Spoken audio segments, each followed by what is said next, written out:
What's up, guys? Holding Attitude here, bringing you My Hero Academia review, chapter 201, titled Look Ahead to the Future. This is a continuation of Class A versus B, Yuza's Momo's group versus Kendo's group, and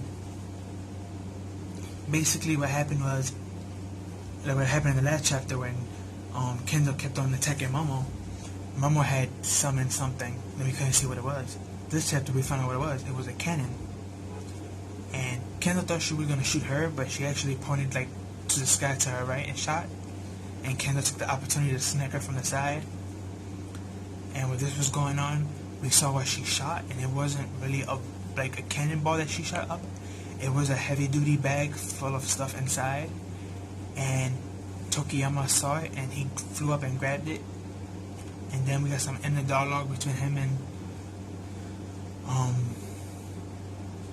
Invisible Girl and stuff like that. And basically what happened was, in that bag was some supplies, and all the supplies was basically meant for him.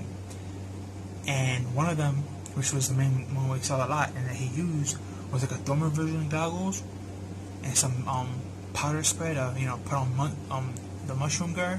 So from Class B and all that stuff, and he's going in, and he captured both the Fungus Girl and the dude who has the darkness powers.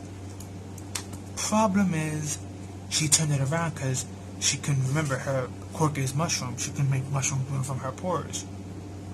But from her pores, she goes like, I can explain it. Like, she released like from her pores like this acid that becomes fungus that can become mushrooms, which is basically what mushrooms is. And she could make them grow from anywhere, and basically she made some grow in his throat. So Dark Shadow technically choked out because of this and had to release the dude he caught in the darkness. And once he got released, it was over for Invisible Girl and Tokiyama. All three of them got caught, and Yuzo got caught. So basically Class B won this 4-0, sadly.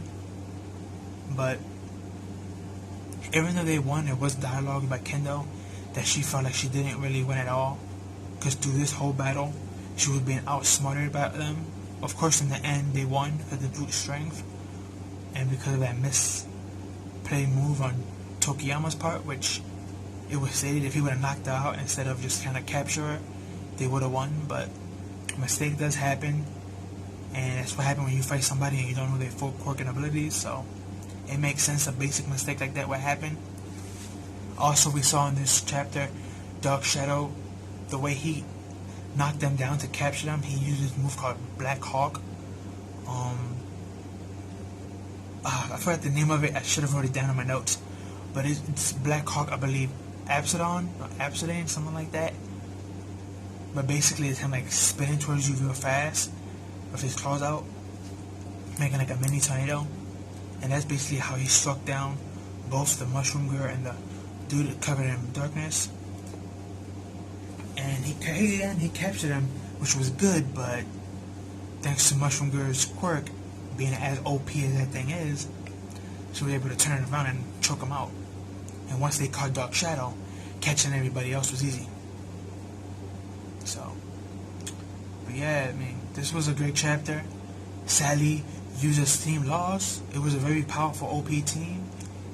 I mean, you had Invisible Girl, you had Tokiyama, Oriyama, Yuzu, and Invisible Girl. So, and those four actually worked pretty well together.